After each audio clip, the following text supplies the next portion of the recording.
Another day, another sunny day in California, and we are getting right into our topic today. I'm going to wait a few minutes to have people come in, viewers join in. So let me see, I just got a notice here. Welcome to my channel. This is Mike Patel live on Mondays at 4:30 Pacific Standard Time. I'm in Anaheim Hills, Orange County, California. If you're watching, welcome. We have an exciting topic today. I have a special guest today with me. We're going to talk about very important things that might affect us immediately after it goes on, or it may affect us 5 years from now. It's a topic we need to know. And the topic, of course, is the topic of tariffs and its impact on housing. In fact, just today, or actually on Sunday, the Trump administration announced that on top of the tariffs, they're going to add to China 10%, Mexico 25%, Canada 25%. They announced on Sunday, and there was supposed to be an announcement today, February 10th, that they will be imposing 25% tariffs on aluminum and steel in Germany and Mexico and China and Canada. So let's see. But before we go too deep into this, I wanted to introduce my guest. I'm going to bring him on live. Jeremy, can you see me or hear me?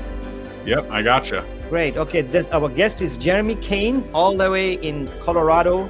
I hope it's as sunny as it is in California today. I know it gets snowy there, but Jeremy I've known Jeremy for a year. He's an expert. He's with eXp Realty. He has done this topic several times about tariffs and housing. He's also a coach, but I'll let Jerry introduce himself. Jerry, tell us about yourself before I say something that's not correct. Yeah, absolutely. Thanks so much for having me on, Mike. And I sell homes. I help people build wealth through real estate, have the YouTube channel, Living in the Denver Suburbs. And my goal is just to be as knowledgeable about whatever is going on to help my clients make those right decisions. Been in the business for going on 11 years now, sold 500 homes. And I just want to bring the market stuff. My goal is to find those winners in the market and help every single person be a winner in the market, as real estate's definitely changed my life. So that's what I jam out about, man. That's good. Well, I'm glad. I think we have an exciting topic. And I think this is a topic, and I did this topic a couple of months ago, but I brought it back because when I go out networking, when I meet people, or if I see on social media, people are asking what is going to be the impact, not only from the Trump administration, because a lot of change is coming. He's talking about deregulation, mass deportation, tariffs. All these impact directly to the housing market. So it's a big concern. Not only will it impact immediately, but also in long term, 10 years from now, because what you do now will impact 10 years from now. Or right? Mortgage. Yeah, absolutely. I mean, with the supply and demand issue, and we saw just as quickly as COVID, right? How quickly the light turned off, and how quickly that raised our lumber prices and all of the things. Right. And so as we kind of look at this and look at the potential of these things, it's hard not to think, okay, well, what's this look like? Right. Yeah. Let me share a screen very briefly. I'll share a couple of screens, but this screen, can you see it? This was the first executive order that the Trump administration signed on the first day. Fact sheet: President Donald J. Trump imposes tariffs on imports from Canada, Mexico, and China. This was on February 1st, 2025. And then the other slide that I want to show you that just came on today, and I want to share that with you before we go on to other slides. Let me just share it quickly here. Present, share screen. There's so many screens. Okay, right here. It shows here, and this is from, if you can see, it's published today, Monday, February 10th, 2025. Trump to impose 25% tariffs on steel and aluminum. Here are the likely winners and losers. I won't read the whole thing, but at the bottom it says here that those expected to be hit hardest by the duties include Canada, Mexico, Germany, and Asian exporters. So, Jeremy, let's get right into it. I mean, we knew that tariffs were coming, but there's more tariffs being added on as we go along, and who knows, there may be some more. So what we want to discuss today is specific things, is what's happening with tariffs and why it matters to you, in the sense if you're a buyer, seller, or investor. And then we're going to discuss about what the direct impact is. But more than that, if you're watching now, we would like to share with you what you think will happen or needs to happen. And if you're watching this recording, do make comments and we will get back to you on what you think, So we encourage live chats, ask us questions, and we're no experts on this, but we know what's going on because we've had this topic several times we discussed. So off the top of, from what you've known, and I know you had a chat like this, Jeremy, last week with a group, what stood out on these tariffs and this impact? Yeah, I mean, I think immediately we kind of think of the negative, right? What's the negative implications and all of the things? I like to maybe spin it a little bit differently, right? I'm a real estate agent. I'm not an economic expert. But what I do know is that as a real estate agent, we've seen the new home construction kind of, have a various effect depending on where you're at on the resale. Right. As real estate agents, we make our living mostly through resale. Certainly new homes, new construction, all those things are options. But the biggest thing right now, the biggest differentiator between new home builds and resale is the ability for these big corporations to purchase the blocks of loans. Right. They purchase huge blocks of loans and they're able to offer them at a lower % interest rate because it's the Costco effect, right? Buy in bulk, you can do it cheaper. So they're buying these mortgages in bulk and offering these 3 to 4% interest rates. Right. And as we kind of step back and look at this, you're like, okay, well, that's that. However, if any tariffs do come into play, especially Canada with the lumber, and now we're talking aluminum and steel, all the things, right? We saw it during COVID, like I said. Right. And so as we see that, we may see a little bit of a slowdown in the new construction, right? We had a absolutely massive, new home starts. In 2024, the average new home sales price increased from $665 up to $665 from $428 nationally. So over the 2 years, that's a 3.2% jump in a sales price and a 9.2% jump in total construction costs. Right. So as these home builders are pushing this along, what happens to that market, right? And that's where we have to ask ourselves.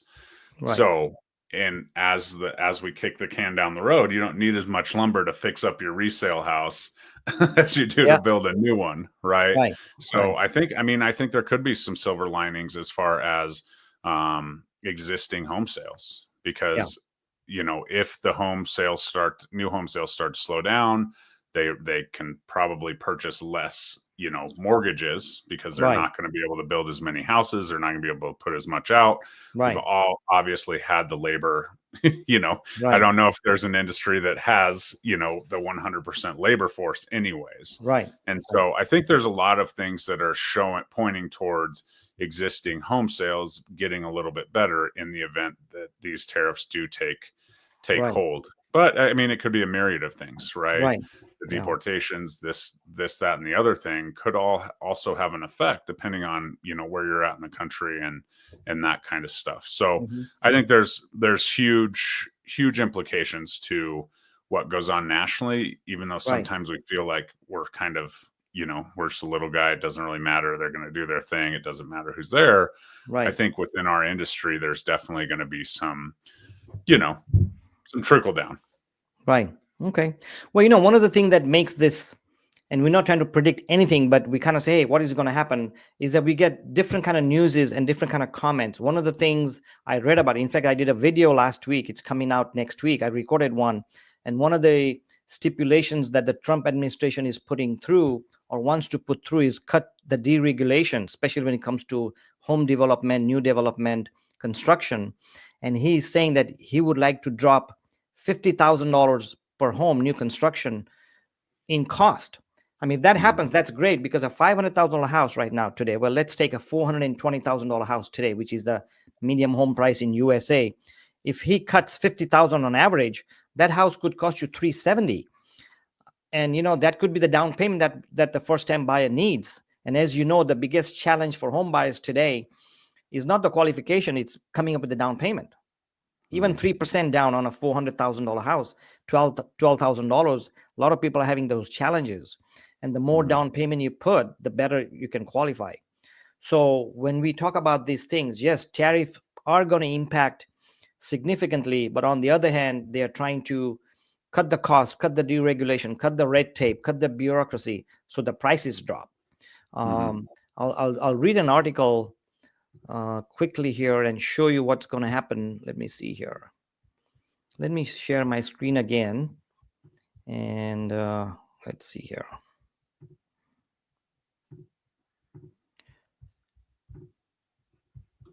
See what they're saying. And this is the opinion. Like I said, this is not my opinion or Jeremy's opinion. It's the news and the media's and things coming up. So Trump's tariff could significantly impact housing market. Here's how. Can you see the screen, by the way, Jeremy? Yes. Yep. So so why it matters. Housing affordability has deteriorated dramatically over the last 5 years across the U.S. due to a historic shortage of homes, skyrocketing prices, and high mortgage rates. During the 2024 presidential race, Trump promised to improve affordability in the housing market by deporting thousands of migrants, a move he said would increase inventory, and imposing tariffs on foreign nations, which he said would boost economy. So let's talk about the two things, and we'll kind of move on gently. But looking at that comment, if there's a mass deportation, and we're talking 5 million, 10 million, 15 million, if it happens and when it happens, let's talk about two things. How will that impact the housing industry? Do you think it'll really deplete or increase the inventory, or it'll create more labor costs, construction costs, because now there's shortage of labor? And we know that statistically in the construction industry, there's a lot of legal immigrants working in the construction industry, but there's up to 13 to 20% of illegal immigrants working in the construction industry. So let's talk about those two. What do you think is going to be more impactful, having more inventory or having a shortage of home that's going to drive the cost up? Yeah, I mean, right now inventory is higher than it has been anyways, right? So we're kind of seeing that bounce back a little bit. The interest It's rates still are historic going there. lows. I mean, Right. it's been the lowest in 2024. It was the lowest in 30 years. So even if it goes up, it's still low compared to yeah, and it's, I mean, the statistics, the labor, right? It's all going to have impact. How many of those people are homeowners? How many people live in a home that's owned? You don't, I mean, the numbers are huge, but obviously if there's less people out there that need housing, that need shelter, whether that's rent or, to own, certainly it could help with the, inventory piece of it. But the other thing is we're millions of houses being built behind. So that's another thing. We're not building enough houses fast enough to keep up with the population growth. Right. And so, that's neither here nor there. I don't think immigration in this country will just go away. Right. I think that we're still going to have the influx. We're still going to have the moving from, less desirable places to more desirable places and so on. And so I think that certainly it's a fine line, right? You're talking labor. We're already short on laborers, right? If we cut that amount out, you said, I don't know that statistic. That's the first time I've heard that, 14 to 20%. If those are all gone tomorrow, right? You're taking, a fifth of the labor force out of the mix. So that's, that should take probably 20% longer to build the house, you would think, right? In general math. And so then the inventory, from them leaving and not needing a shelter to live in to them not building the houses, we're not building the houses as fast enough that we need for the population growth naturally. Right. I mean, I don't think there's a true answer to Right. that statistic. Yeah. Right? Well, there's a Good? direct impact. Right. I was listening. Sorry to cut you off, but it came You're to my good. mind, which is important to point out, is that I saw a news article on TV last week. There's a couple, and they're both in Florida. They both voted for DeSantis and Trump. Now they're really pissed off at the administration because what happened was people have been deported already, not in large numbers. I mean, this is what we hear. We don't know how many, but there's a lot of people have been deported. So this is a construction company. It's a large construction company, mom and pop owned, nothing huge. And what happened was a lot of the labor was deported, whether they're legal or not. I know, reading from other articles, that even legal immigrants have been deported. That's news. We don't know the fact. But so what they're saying is we have no company now. We have 4 or 5 orders to go through. These are large orders, but we have no construction people. And the experts, let's say the guy who does carpenting is gone, or the guy who does the painting is gone. You can't just hire anybody else. You need to know those experts. So they're crying because, one, they have no business now. And number two, they have a contract, a legal contract to complete this project. And now they cannot complete it. So it's happening live from what we know. So the impact there, it's minuscule. But imagine there's 5 or 6 or 7 companies like these in every county, in every state being impacted with deportation. It is a big impact, which we will see 2 years down the road. We won't see it right away. Yep. And I mean, a house isn't built overnight, right? So that's a huge piece of it. Right. And so I think that new construction really could, because of either reason, could really be impacted. Where the resale, right? You have, smaller trades, more people can paint a wall than can paint an entire house. Exactly. Right. So you have a little bit more options now. The population ages of people waiting, the people that have been waiting on the sidelines with the higher interest rates and all those things, right? The buyers are coming to the market. Yeah, they're coming. Right. Yeah. Even with the higher interest rate. Yeah, they are coming. They're done waiting. Right. They feel comfortable with the administration, whatever it is. They've gotten used to the interest rates. They're sick of waiting. They're sick of throwing away. They're sick of their rent going up. They're sick of all these things. Right. And so the buyers are coming. They're going to buy houses. Right. And if we're not building houses fast enough, they're going to move to the resale opportunities. Right. Because if they're not turning houses fast enough, right, the new home starts are great right now, right? Over the last month, the end of the last year, they were great. We start with tariffs. We start with, labor shortages.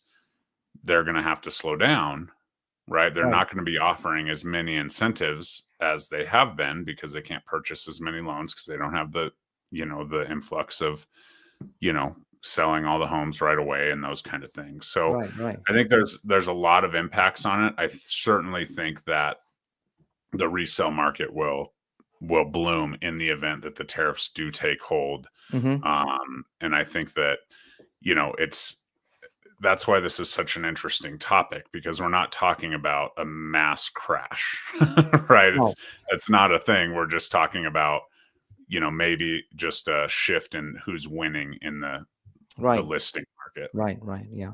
So once again, if you're watching this now, or if you're watching as a recording, what do you think of the tariffs and what will be the impact on housing? Do let us know and share with other viewers like yourself. So, and then if you have any questions, we'll be glad to answer them. So keep us posted and we'll go from there. So I want to talk about, you mentioned about the cost. So let's talk about the cost. If the tariffs are put in place, especially Canada and Mexico, I read that 70% of the lumber for construction comes from Canada. Imagine if 25% tariffs are put on those, what they will do to increase the price on the lumber, and what will happen on the home construction cost if that tariffs is placed, specifically lumber and specifically Canada. And I know a lot of stuff comes from Mexico that's used for construction in 70% of what I forgot what it was that they bring from Mexico. So they'll retaliate. Yeah, I mean, cars, it's all connected, right? I just bought a new vehicle, and I was talking to my broker, and he said a car usually crosses the border 5 to 10 times in its production. Really? Right? If you're paying a tariff every time that's happening, Right. it's going to be quite an expensive conversation. So, Right. I mean, I think obviously the rising costs, the materials are going to go up, right? We saw that when the supply chain disruption, you know, when Right. they had boats out in the harbors, when they, you know, during COVID, all the things, when plywood went up to $30 a sheet and all the things, Right. right? Right. That did not do much to the housing industry, right?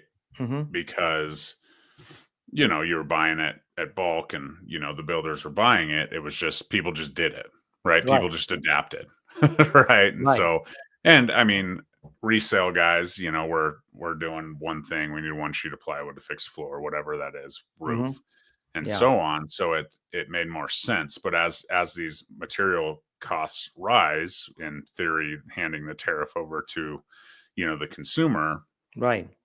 it certainly, you know, is going to make things more pricey, but on Right. what scale, Yeah. right? Yep. On what scale? Your eggs are more pricey now too, Yeah. right? So Absolutely. Yeah. Yeah. and you've seen people are still eating eggs. So I Wow. think Yeah, that's I heard about that. Right. Yeah. right. And so the supply, you know, the effects, right? Rising construction Mm-hmm. costs, supply chain disruption, affordability and housing shortages. Right. Those are kind of the things that you look to. Impact Mm-hmm. on renovation. That's a small piece, I think, compared to building a house. Mm-hmm. And then what's that mean for the market? And I think that it's could be a positive thing for us as agents, for those people looking to get into homes.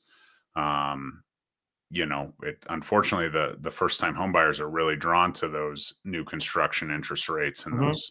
those things. So I think that Right. that's Yeah. we'll see. I mean, we'll see if that actually, you know, does it. And then the other piece of all of this is if we and you talk 10 years down the road, right? If these tariffs do exist, and I think overall, you know, the administration would like to see more, you know, USA made, US Mm-hmm. manufacturing and that kind of stuff, Mm-hmm. right? What's that Right. do, you Right. know, for Yeah. our economy long term? I Right. think that's huge. Depending on how long this is carried out. I mean, are we Mm-hmm. actually going to get to the tariffs, or are we just trying to get, you know, different things? Is it just a Yeah. political chess Right. match? Yeah. Who knows? Who knows? You know. So let me go back to this slide here. You can see home. You know, of course, the tariffs were going to be put in place, but then last minute they got extension of 30 days each. From what I understand, they're going to Mhm. extend it for 30 days and then impose it. So we'll find out in a couple of weeks or 3 weeks what's going to happen. But just the news of that. This was published on February 3rd. Just the news of tariffs. Look at what happened. Home builder stocks sink on worries Trump's tariff could raise cost. Let's look more into that.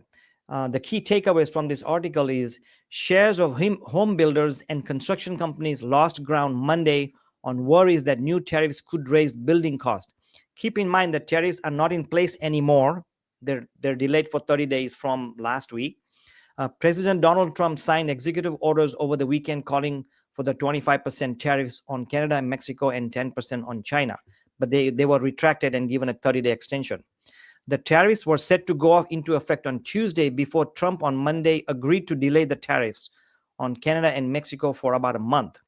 The National Association of Home Builders said the tariffs would increase costs for products like Canadian lumber and could drive home prices higher. So what we're talking about are facts. Look at this. It says tariffs could raise prices for home buyers as building costs climb, according to the National Association of Home Builders.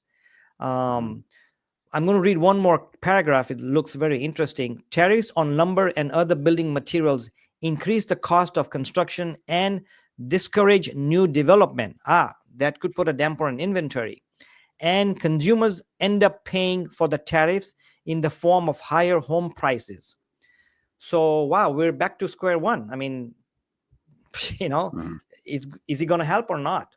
And the next other thing we're going to talk about is, you know, inflation and how that'll impact, but we'll get to that. But what do you make of this article that came out, Jeremy? I mean, this is pretty much what we talked about, but I mean, it's true, right? If it costs more to build, if it costs more to, you know, have the labor, it's going to cost more to build the house. And if it it's costs going to more take to build the longer to house, build the house, right? If it takes right, longer to build the house, then now we got a shortage of right, inventory, which increases the right. price again. And if I know one thing, builders, those big builders hate holding, you know, Yeah, best time to get to a builder is right, the last month of the quarter, Without, right? When they want to they get it want out to of there. offload their inventory, their holding costs are serious in their budget. So I think that's a big piece of it, right? But at the end of the day, it costs more to build a house, and what's next, right? If the new homes are more expensive, then what's that do to the resale homes? It just brings their value up as well. And I mean, I don't foresee home prices going down anytime soon, right? They're just, it feels like they're going down a little bit right now because they're not going up as fast as they did, Not here in Orange County. They're going up. I mean, I've written 2 or 3 offers, and their homes are selling 100,000 over list price. Yeah. I'm talking Orange County, and I'm talking 10 days stats, very recent. I have I have an offer out right now, but before today's offer that I wrote 2 other offers, did not get them. One had 14 offers. The house is selling 100,000 over. The other had 15 offers, and when I called the agent, he said, only bring an offer if you have all cash, or don't bother. So that's what's happening, Yeah. And so, I mean, a lot of that, I mean, do you think some of that has to do with the fires, the displacement there? I'm sure it is, but on the other hand, yes, it is. But on the other hand, a lot of these people don't have any money. The insurance hasn't paid off. So I don't really think it's the fire, although it is fire, it has been impacted. But a lot of these victims, and I feel sorry for them, from what I'm hearing, the insurance companies are not giving them the disbursements or the money up front to buy things. So a lot of people are unsettled. So yes, some of it is fire related, but I don't think it's all. Interesting. Yeah. My person who's buying it, my client is buying it as a rental. I'm writing another offer tomorrow near Corona. The house is listed for almost 900. We're going to offer a full price. That buyer is actually from out of state. He's a relocation buyer. So both my buyers are not fire victims at all. They're moving there. Yeah. Yeah. So one of the things I want to mention, I think that's kind of just traditional supply and demand stuff, right? And I think when we get so deep into these conversations, right, at the end of the day, it's basic supply and demand. If there's not enough inventory to match the demand, prices are going to go up. Right. No matter how inventory is affected, if it's tariffs, if it's labor, if it's the supply chain, no matter what it is, if there's not enough homes for the demand, then yes. Could some of the things we've talked about slow both of those in form of demand and inventory? Certainly. But I just don't think that. I think they'll be kind of on the same scale. And people waiting for a discount, nothing we're talking about is leading towards home prices falling off. One of the things I want to talk about, we mentioned earlier that costs are going up, prices are going up. What can be done? But there's a trend out there for the last 6-7 years. I'm reading an article. It says the builders pass on cost to buyers, which is obvious, making homes even less affordable. But did you know, and this is a fact, that currently, overall, the new homes on average are getting smaller and smaller, so they get more affordable. In 2020 or 2019, the average home built, and we're talking brand new homes, not resale homes, right? Of course, it's brand new homes. They used to be around 2,400 square feet. Now, the homes are almost the same price. They haven't gone up significantly, and that's because the average home price as of 2024, or average square foot, is about 2,100 square feet. So the home you're buying that cost $500,000 is still costing you $500,000 on average, but it's smaller. It's almost a one-room short, 300 square feet on average. So one of the ways builders are keep the buyers buying and make it more affordable is the homes are getting smaller and smaller. And even lots. I showed homes in Irvine last week. I'm going to Corona. I'm going to Fontana. There's not a lot of new construction in Orange County, so we have to go out of the area. Not only the homes are getting smaller, the lots are tiny. You go outside and there's a wall. What happened to all the yards? I bought my house 25 years ago and I have a huge yard. Now the yards are disappearing because what's happening is they're building more homes, but they're building smaller homes.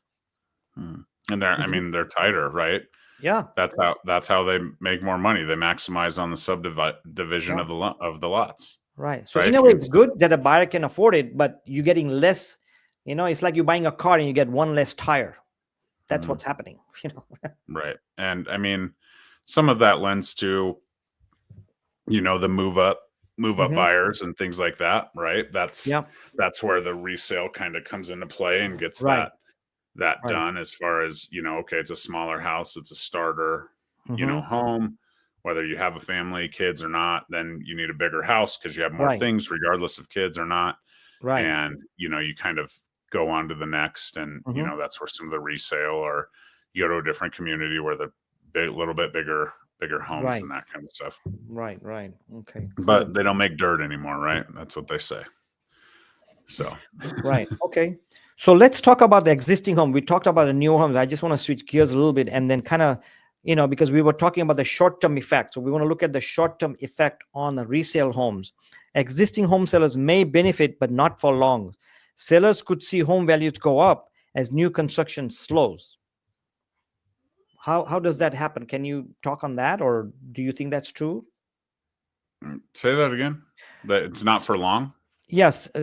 In short term, sellers could see home values go up if the new home construction prices go up. That means if, that's a benefit to the current sellers, because if home prices are going to go up on brand new homes, people are come back to resale homes, and that prices may go up and it may sell faster. What do you think? Is that a true statement, or is that a possibility? I mean, for sure. Yeah. I would say that if there's less competition out there, right now we're seeing, in our market, some price points are like 90% are having seller concessions, right, to kind of even compete with those new builds. Okay. Right. And so I think that's part of it. But there, I mean, they work in sync, right? Right. So and just like, I mean, the cost of anything, as it goes up, it doesn't really come down. Right. Right. We just get more used to it. Maybe we get a little bit more money, in the paycheck and the salaries. So I think that, I mean, sure, I don't think it's a short-term thing. I think it could lead to more quicker increases. Right. In the event it's not, an affordable option anymore. Right. To purchase a new home. Right. And if that skyrockets quicker, because the resale market will be a little bit behind that. Right. If that skyrockets quicker, then certainly people will be getting in there, and they'll, be overpaying by $25,000 because they would have to pay $50,000. Yep. At the moment. Excuse me. Coffee time. Yeah, I know. Yeah, for sure. Yeah, so yeah, I think ultimately it has a trickle down effect that, things are just getting more expensive. Right. So another thing that impacts short term, we're talking 3 to 5 years or 1 to 3 years, is that if the rates stay high, right, will there be few buyers, and how will that impact? Because, if the rates go high, whether it's new home construction, if the prices go up on new home construction, right, because everything else goes up, labor cost is up, material cost is up, home prices go up, let's say on average from 500 to 550, and the rates go up, how will that impact new homes and resale homes and to the buyers? What do you...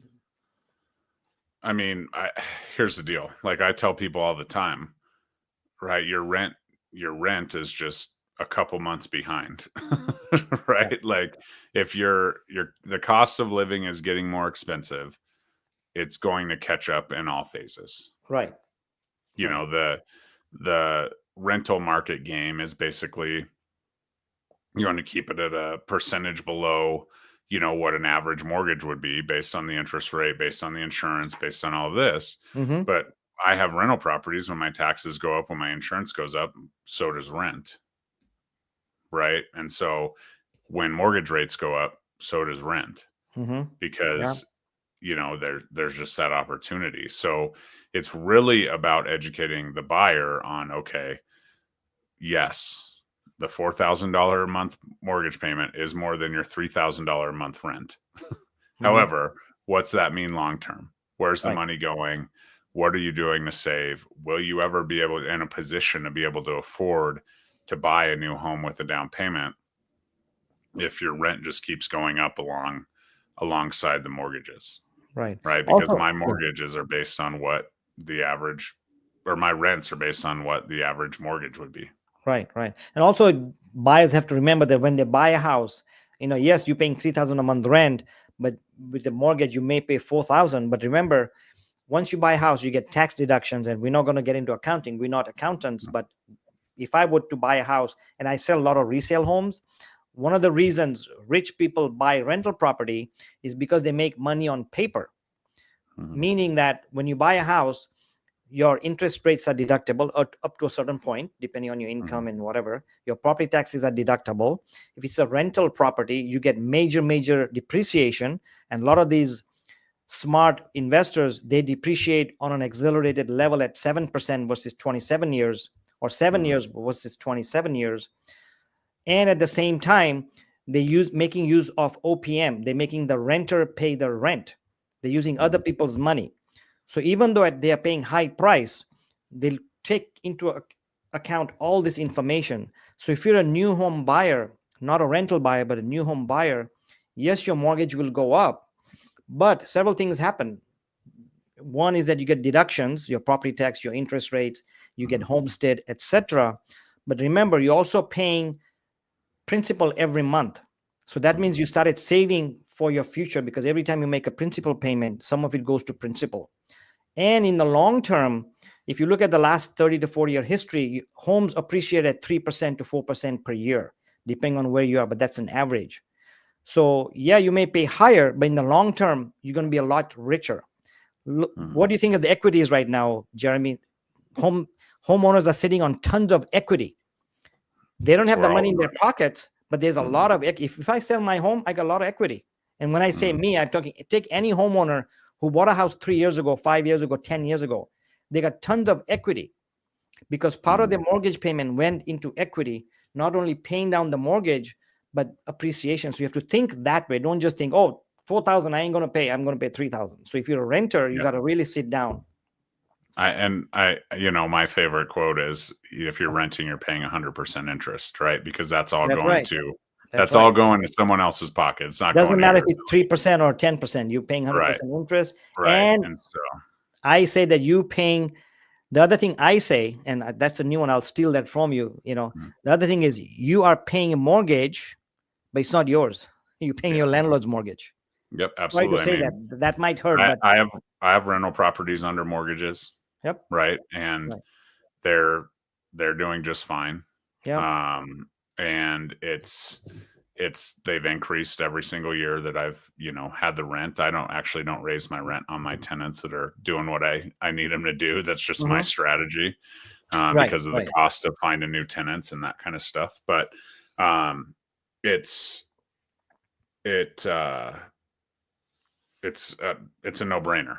Right. And so then we get into the point, okay, how are we going to get you into a home as soon as possible?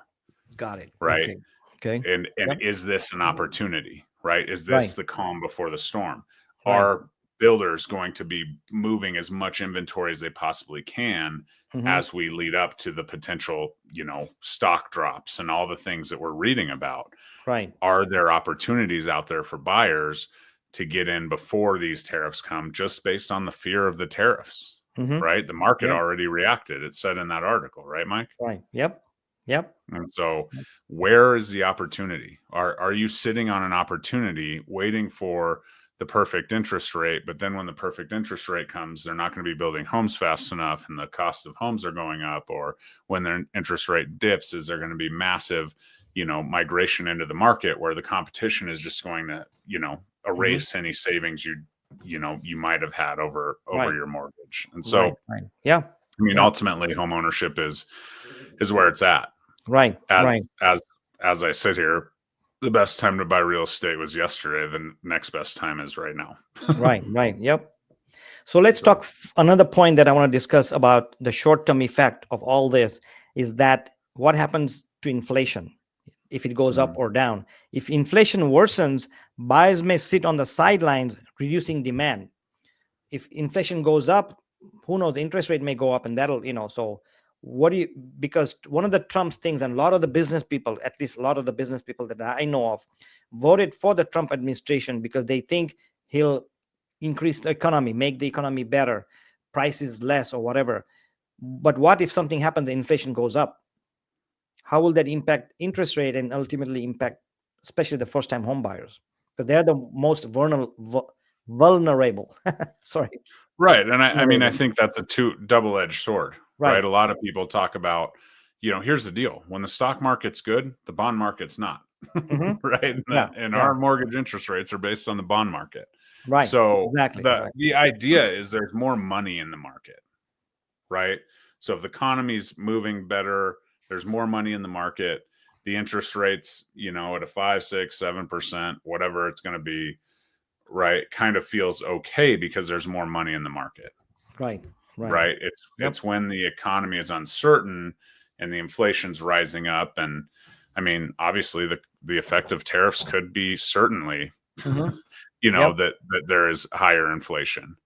Right. Right. Then what's Right. the jobs? What's this Yeah. look like? It's just a song and dance that we're still trying to recover from Right. artificially, Right. helping the interest rates for so long. And that, I Hmm. mean, that obviously proved to be quite the mistake as we Right. kind of, my lender just sent me some stats today, because I was doing a presentation that she was not able to make it to, but she just sent me some talking points, right? Hmm. Mortgage purchase applications dropped another 3.5% this week after 1% the week before. Okay. So what's that, right? Rates were a little bit below 6, and then they went up to, above 7, right?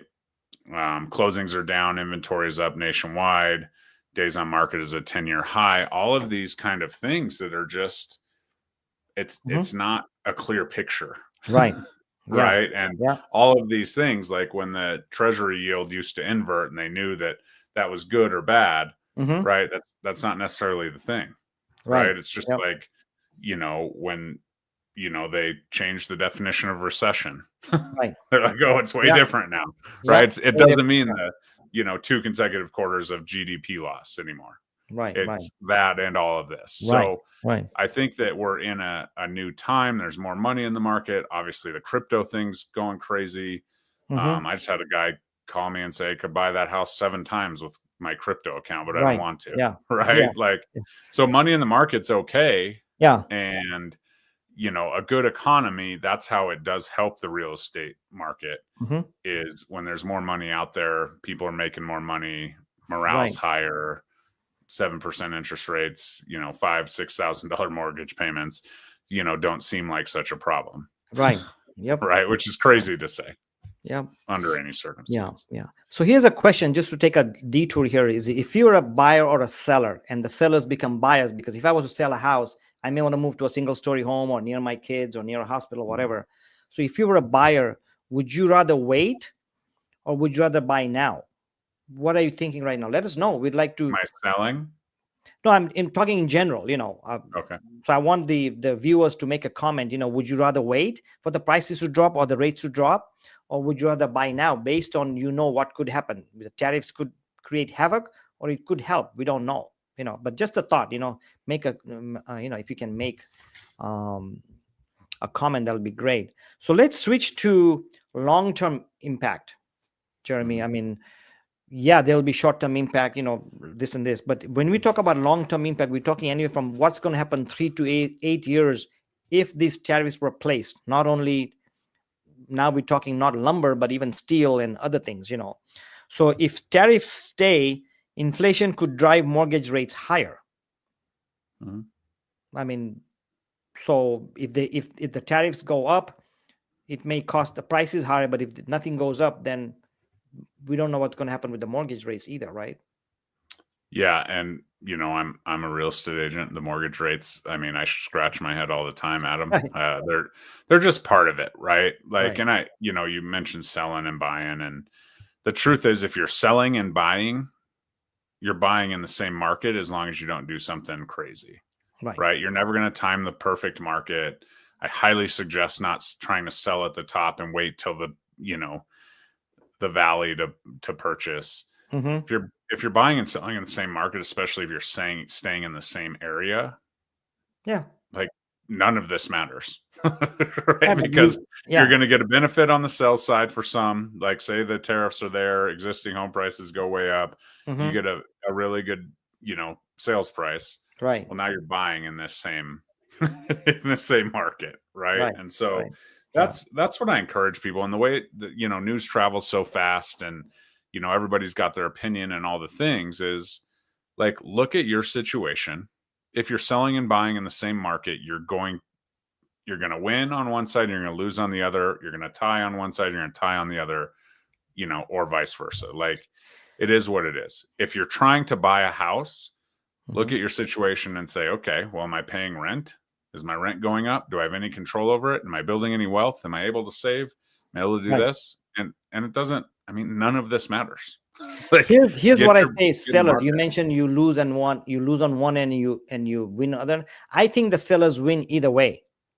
If I'm thinking the way, let's say I'm a seller, take my example. I'm a senior. I've been here 25 years and my master bedroom is upstairs, and I'm just giving you a scenario. That's not the case. I'm Mhm. just giving a scenario. If I sell my house, I'm going to get 5 times what I paid for this house 25 years ago. I bought it at the bottom, fixed it up. So my house went from here to here. The advantage is if I sell, I get lots of money. The disadvantage is now if I buy a single story home, I'm going to pay for the same price, right? But I get a single story home. So that's not a loss because one, I'm moving because I have health issues. And of course, I'm just giving a scenario. I'm not in the situation. I have a backache. I have a leg issue, my knee issues. So do I want to climb up every day, right? Against my doctor's will, or should I stay in a single story home? So that's a big plus. How important is your health? Or how important is it that you move near your kids who want you to move near your kids because they got grandkids, you can help them. What value do you put on there? Or Right. if you're On staying quality of far life. away and your hospital is Yeah. an hour's drive and your son or daughter or nephew has to take off to take you to the hospital, what value do you put on there?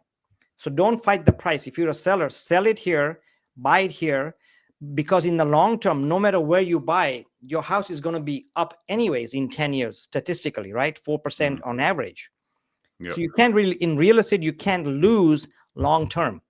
The richest people in the world buy real estate, and the wealthy buy rentals on top of that. No matter, do you know how many rentals are being sold right now? The offer that I have today is a rental.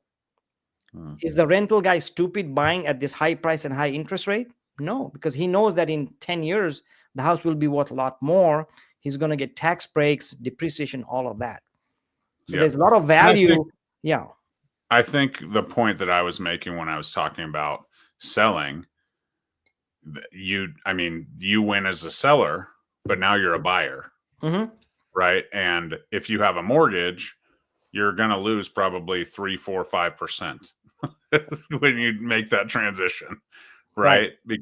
Because of how the market's set up. So that's where the leveling off comes in, right? Yes, quality of Right. life, perfect. That goes up. You have to take that into factor, right? That's why the Right. people buy house. Is the quality Yeah. of life. That's the only reason you move. Exactly. Or you say, okay, well, I got this 2.5% interest rate, and I'm going to stay here forever, and I'm going to put an elevator in, and I'm going to do all the things, right? There's That's other right. things you can do in that Right. aspect. Yep. But if it's time to move, you have to move, whatever it is. That's where we have to get creative. We have to, be Right. as flexible as we possibly can, Right. because, it is what it is. But Mhm. you will lose as a seller because you're a buyer in that same market. Right. And if One thing it's, I want to point out, what you mentioned is if I'm a seller, that I did not mention. If I did mention it, but the advantage is if I'm a seller and I'm going to lose my 3%, yeah, that's a no-no. But when I buy the second home, I have so much equity. So if I put a big chunk down, I'm making up a lot of money there. So either way you win, because now you have a lot of equity.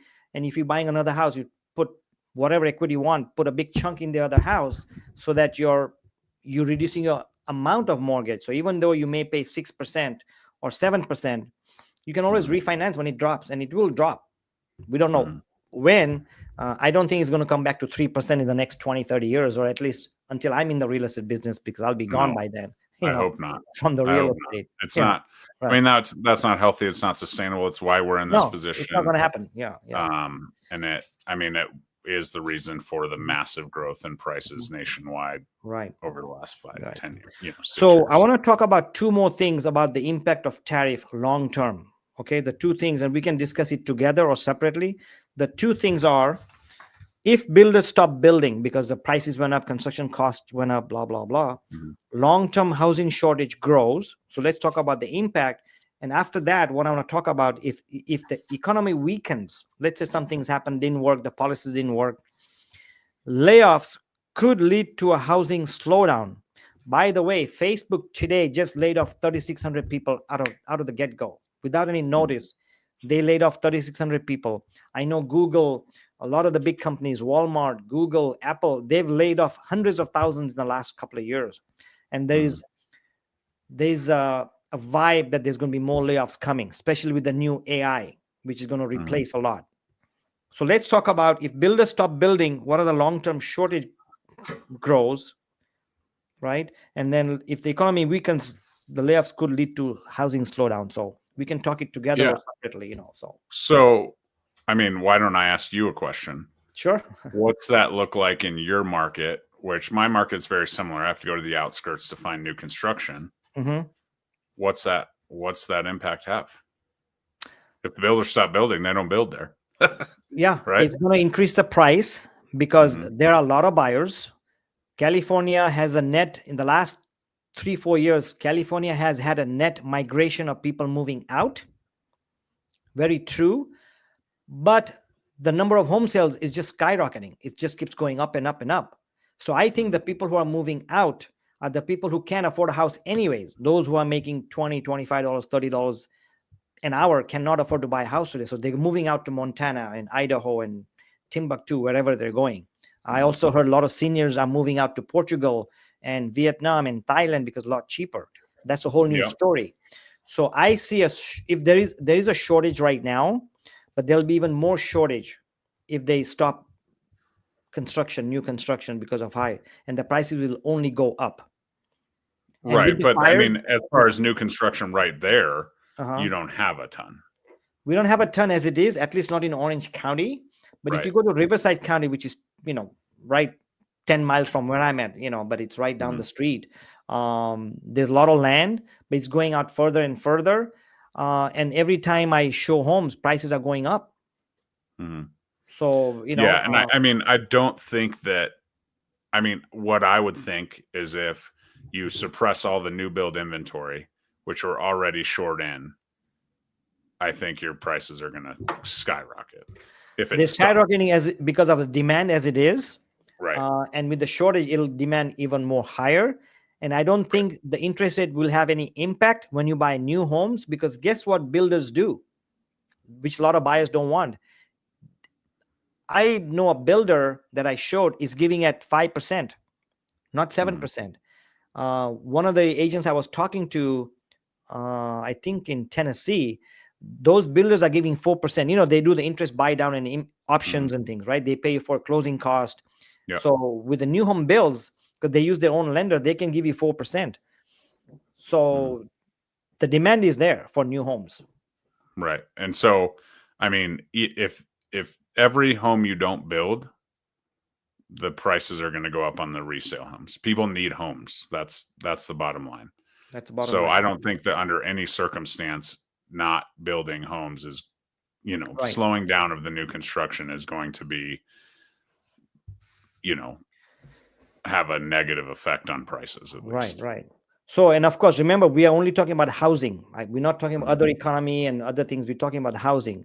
So in that context, if I was to make a comment, hey, you know what? If you ask me, should there be a tariffs? And of course, nobody's asked me, but I'm thinking out loud. Then I would say, no, don't impose tariffs, because all the things we discussed, if the tariffs are imposed and if the builders stop building because of high cost and high labor, it'll create a shortage of homes, and that'll create increase in home prices. That's what it boils down to.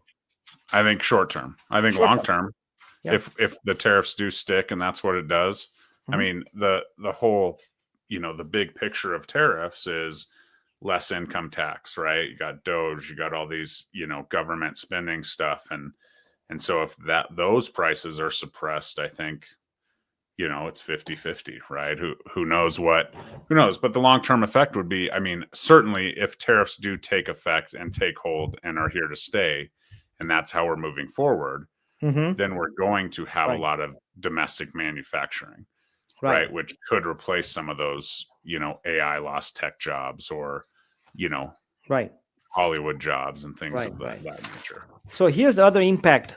If these things happen, we talk on new construction right now, new development, because those are the ones who are going to be most impacted through Canada and Mexico, because a lot of the tariff, right? But here's what they say might happen.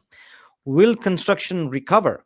The points are the developers may shift to smaller and low-cost homes. I mentioned earlier that homes are smaller anyways, statistically. They were 2,400 square feet on average.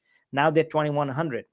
Now with the home prices jumping or the tariffs jumping so much, will they get smaller? But more than that, what about the quality? Instead of putting a $20,000 roof, they may put a $15,000 roof. Instead of using the prime lumber or dry rot or nails, what they use, they may use low quality. I've already heard from a lot. In fact, my brother just bought a house out of state. He was in escrow and he pulled out because when they did the inspection, even on a brand new house, 80 dings came up. And then they found out that in that community, this is a new builder, first time going to Wisconsin, a lot of the homeowners pulled out because there's leaks, there's shortages, so poor quality. So when the quality drops off your home, you're going to get that kind of crap. You're going to get leaks, you're going to get noises, the windows are not good. You're going to spend more electricity because the insulation is not that great, because you can't see this stuff. They build stuff on top and bottom.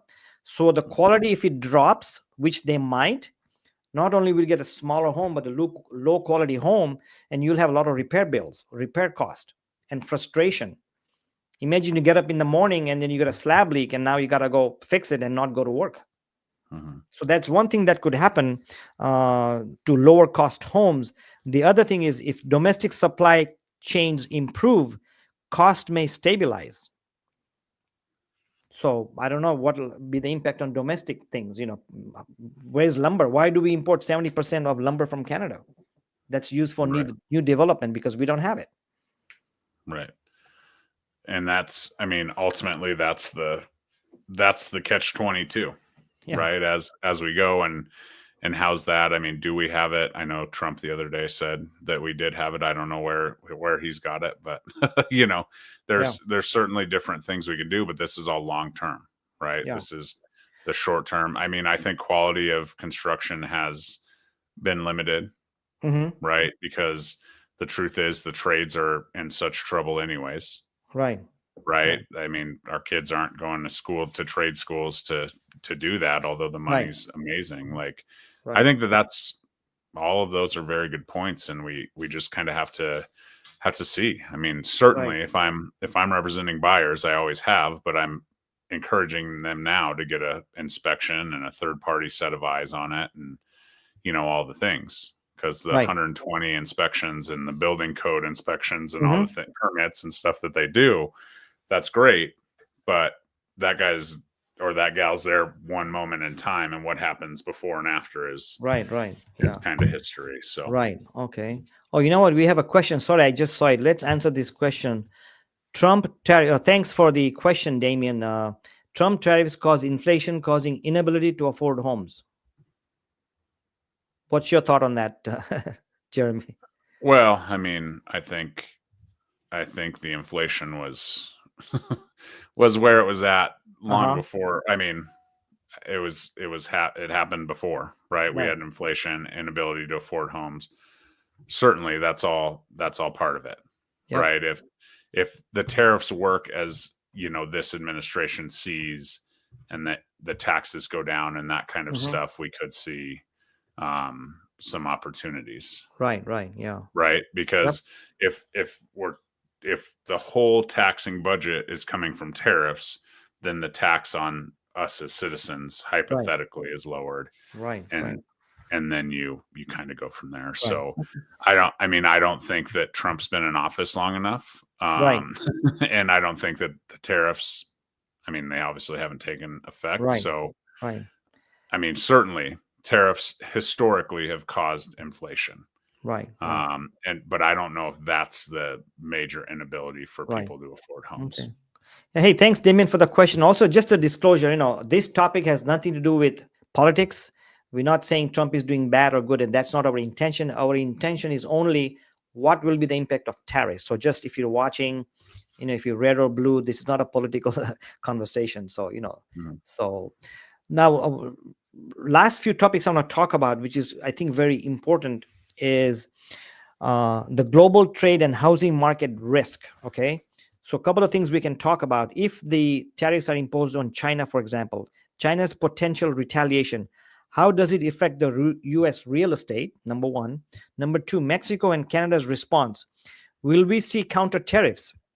I know that last week I was seeing in the news on TikTok and everything that, hey, they may impose other tariffs on U.S., including the border, including electricity that's coming to the eastern states. They may shut that down or whatever. And then the supply chain disruptions. Will home building grind to a halt if there's massive shortages of labor and massive expenses in dry walls and lumber and roofing and all that? So in general, what's your thought on those?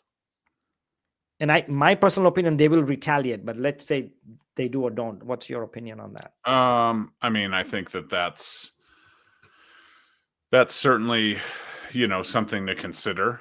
I also think that, at the end of the day, it's just one piece of the puzzle, right? It's one chess piece that we're, I don't love the word experimenting with. Right. But I think, I mean, obviously we'll see how that goes and we'll see what happens. Right.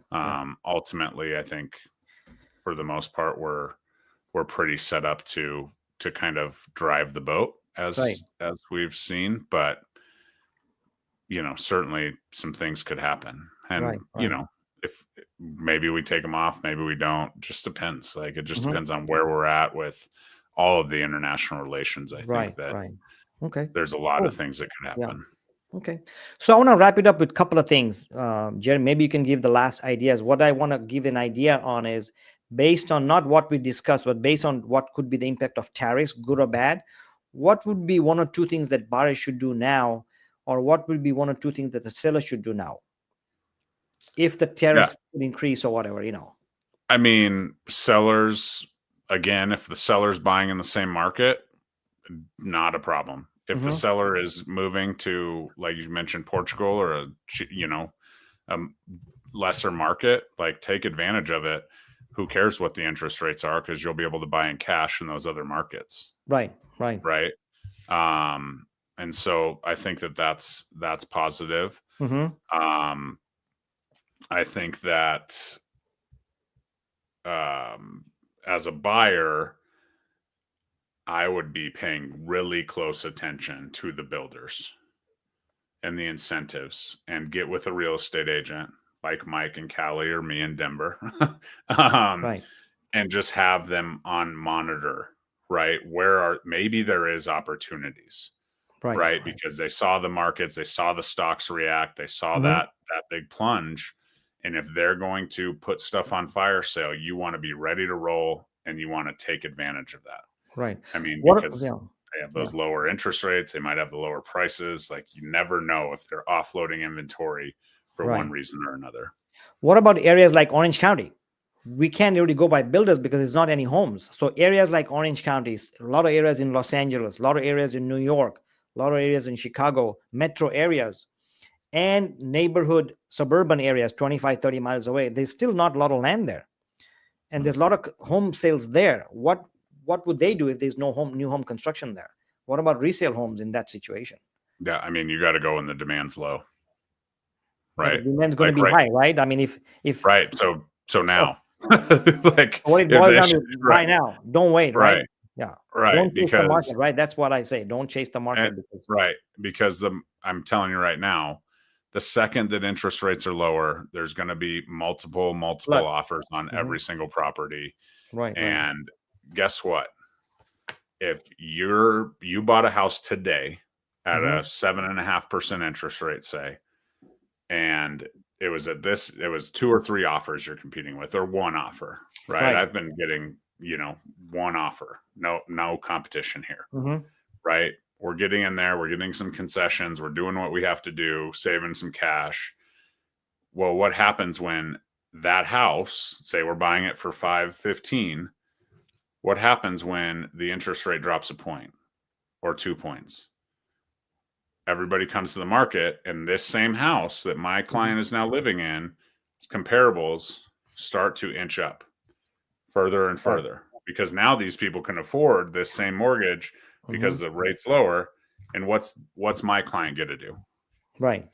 They Yep. get a refinance, and they got the house, they got the lower rate that they wanted, and they got the equity jump, because the comps sold for more at a higher Right. Right. Yep.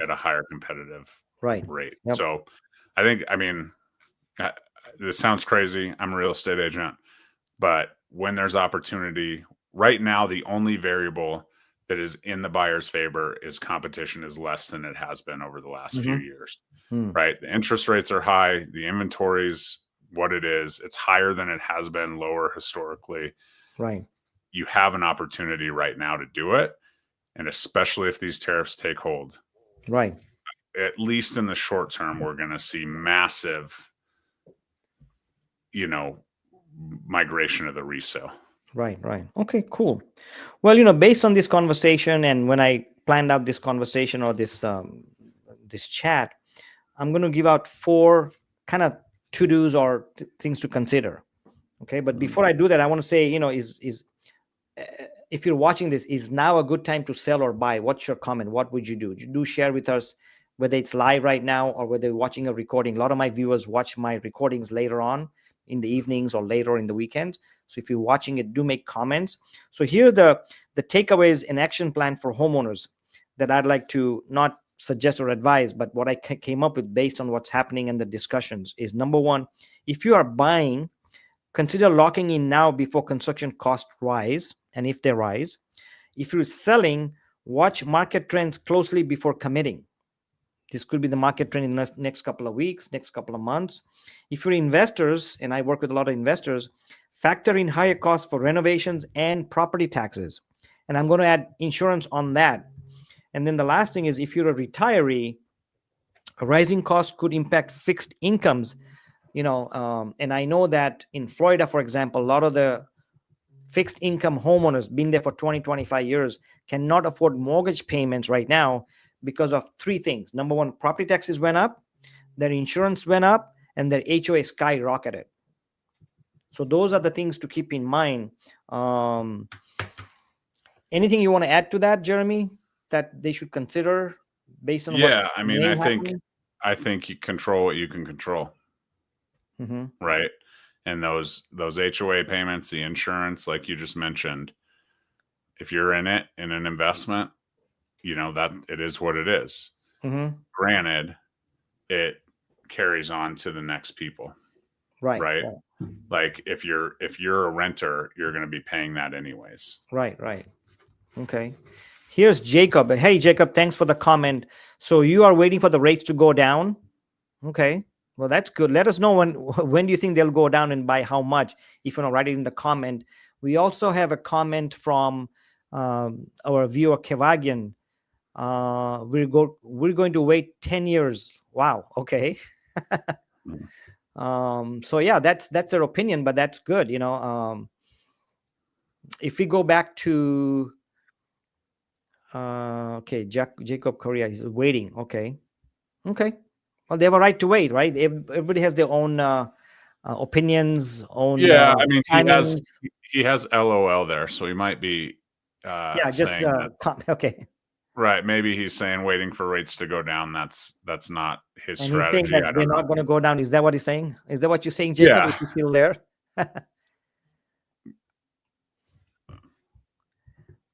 Okay, now I know what's going on here. Hopefully, at least 2% in the next 4 years.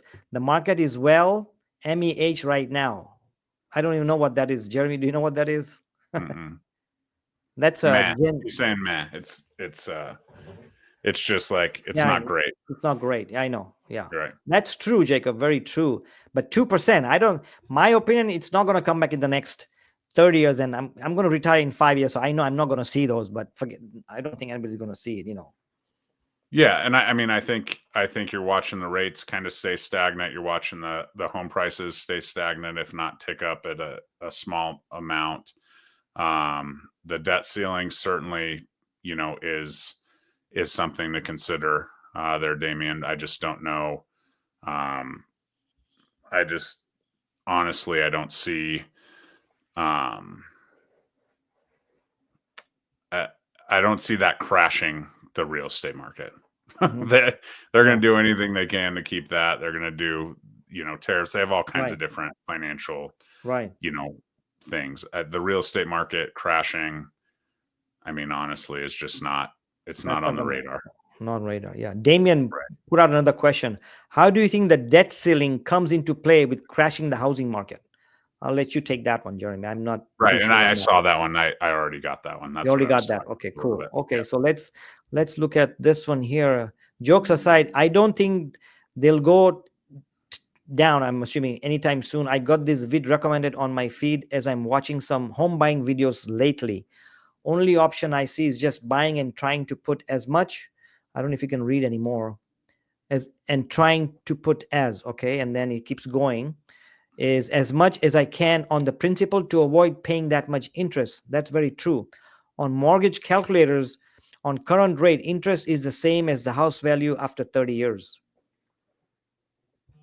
Yep. And after 30 years, I would think that you would more than double. So you're usually pushing that off by appreciation. Right. One thing that I would suggest is certainly, like, if you're in a position to pay that down quicker and you don't have any other debts.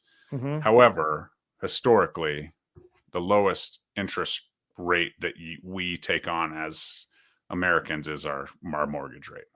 Right. Credit card rates, car loan rates, personal loan rates are usually higher.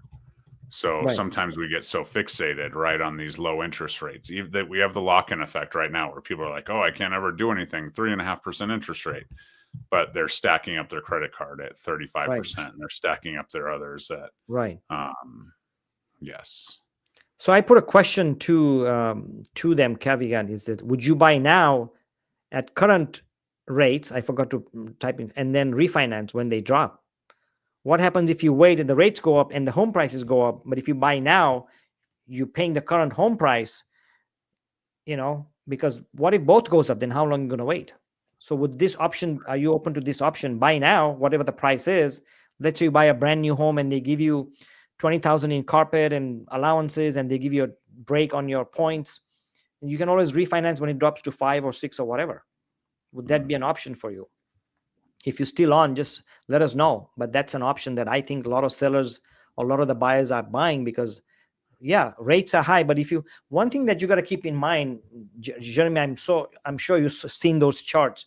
If you look at the 30-year history of interest rate, or actually 40, because I saw this chart last week, sometimes the rates were 12 to 15 to 16% on the mid 80s. But if you look at the average rate in the 40 years has been around 6.72%.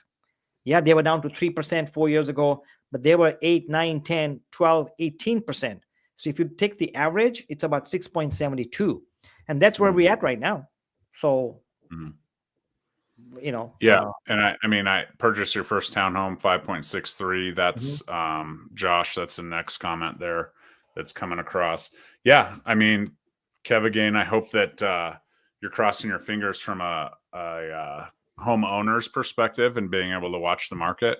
It's a lot easier to time the market when you own a house, when you know exactly what your rate is, what your fixed 30-year fixed payment is, those kind of things, than it is to do it the other way.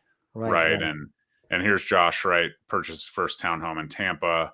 The mortgage lender bought it down. That's some of those big, interest rate blocks that we're, mortgage blocks that we're talking about. Does some of this go away when the costs go up, right? When they start selling less and when they start doing the things with, the tariffs do come into play. I think that's absolutely the real case there. Yeah, I'm just wondering if it's Josh is still there. What else did the builder give you?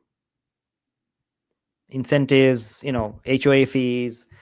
Sometimes they, solar roofs. Because now in California, solar roofs are required in a brand new home, and sometimes they give you credit, on like 1 year lease or something. So, I'm curious to see if they give you anything else. If you're still there, Josh. If not, put it in the comment when you watch it again or whenever. So. Yep. Yeah. I mean, I think there's that you weigh it out, right? And right now Yeah. in the resale market with less competition, maybe the seller's giving you something. Yeah. Right. What are the incentives? They Yeah. aren't giving you a 5% interest rate typically. Right. But there's a lot of other things that come into play. Right. Right. I know at least in Colorado, our taxes are way higher on new build with the metro districts and the building out of the neighborhoods and that kind of stuff. Right. Right. Is Denver or Colorado one of those states where they can increase rates significantly? Yeah. I mean, for sure in the taxes. Right. Okay. Josh replied back. I'll let you, Jeremy, if you want to handle that. Yeah. The other incentives were $10K off the unit, $299 to $289. And the mortgage lender, home solutions lender will pay to refinance up to 2 years. Yep, absolutely. And I think, ultimately the lender is separate from the builder in that regard. And most lenders will give you a free refinance and not put a time limit on it. At that stage, if you're buying down the rate, what do you say, 6.5? You bought it down almost a whole point. If we get to a point where it's affordable for you to refinance out of a 5.63, I think there's a lot of other things wrong with our market in the next 2 years. I just don't think maybe we'll get to that point. But I don't see going much below that enough to make a difference in refinance and pay that. Right. Yeah. Because let's not forget, it does cost money to refinance, even though it's built into the loan and it's built in. Yeah. People say, it's zero cost, but you're paying it somewhere, Oh yeah. Yeah. On that note, while we're talking about it, on that note, if you guys need any help, any questions, if you're in the Denver side, hit up Jeremy. His information is in the description. If you need to talk to a lender or a realtor to decide what you want to do, if you're already talking to a lender and you're not too happy with that, let me know. I can refer you to experienced agents like myself. We've been in business a long time. I have a network of agents, and just talk to them. There's no obligation. Talk to them, ask their opinion. They know the local market. So what we're talking about with Jeremy right now is very general, very national, but there are pockets. Market is hyper local. What's happening in Anaheim Hills may not be happening 30 miles down the road in Corona. So it's very hyper local. So if you need to talk to an agent, let me know. I'll refer them to you. Make a comment or direct message me. And there's absolutely no obligation. So if you want somebody in the Denver, Colorado area, Jerry knows a lot more agents than I do. So hit him up. His description, his contact info is in the description. So. Yep. And I actually have agents in 36 different states. So would be happy to connect you with somebody that would help. And ultimately at the end of the day, the one variable that we can't talk about on a live broadcast is your personal situation. Right? Like what does that look like? Because that's all that really matters. If you have a great setup where you're living rent free in a house and that kind of stuff, now may not be the best time, right? If you're comfortable in that, you're controlled. It is what it is. If you own a house and you have everything you need, you don't have the health issues like we talked about or anything like that, the strategies may be very, very different based on a lot of different variables that we can't possibly, go down. And I think that's the biggest thing is we're so used to just focusing on the interest rate. Right. And this and that. I have a good friend that's a lender. He says the interest rates didn't used to change for 6 weeks. Right. Yeah. Now that they're the same 6 minutes later. Yep. Like it's a miracle. Right. Yeah. So keep in mind, it's hyper local, but it's also hyper personal. And as we kind of push through this, that's where you're like, okay, how does this make sense? How do we set you up for success long term as we go? Right. The other thing, a true scenario, it happened to me back in 2008 during the recession, and this could happen. People say, I'm going to wait for the interest rate to drop, whatever. So let's assume you're married and you have a nice job and both are making good money and you can afford $1 million home because I'm in Anaheim Hills, right? And you're waiting for the rates to drop. And lo and behold, come May 2025, rates went down to 5%. But guess what? One of you got laid off. Can you afford that home? What if that happens? It happened to me on real life in 2008. I had 2 homes in escrow, and both of them fell out because at that time, both the owners, both the dads got laid off. And that could happen. So I'm not saying that'll happen. So there's no perfect time. You may wait for the prices to drop, the rates to drop, but what if you lose a job? Or what if something happens? What if you get hit with a medical issue and you have to not work for 6 months? What if you can't get a loan then? Then what? So, buy when you're willing, able, and ready to buy. Don't chase the market. That's what I say. It's like stocks. Should I buy now or wait? Buy when you have money to buy. As long as in real estate, as long as it's real time. Stocks you can buy today and sell them tomorrow. So that's a different animal. But with real estate, if you're thinking of buying and staying, I would say at least 5 years to 7 years, then you should be okay. But if you're thinking, oh, you know what, I'm going to buy and then move to Florida or somewhere in 2 years, I would not, because then, so if you're buying long term, buy when you're ready, buy now. If you're ready, willing and able to buy.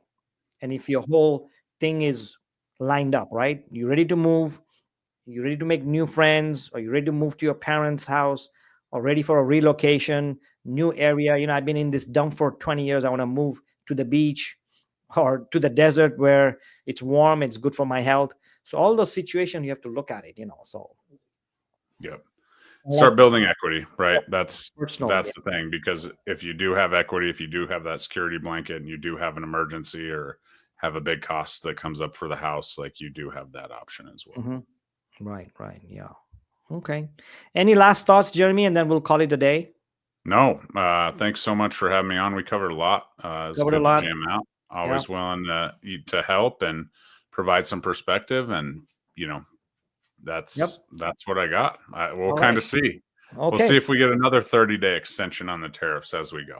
Yeah, as we go. Yeah, it's a long-term project. We'll see, So, but anyway, thanks for watching. And I don't like to say, but I'm going to say it today. Hit us up if you need a realtor and subscribe to my channel. This is a new channel. I'm trying to grow it. And I want you to subscribe for lives. I do it every Monday at 4:30. Thanks for watching. And thanks, Jeremy, for so much for being our guest and giving up so much information to the viewers. Absolutely. Thanks for having me. Thanks, everybody.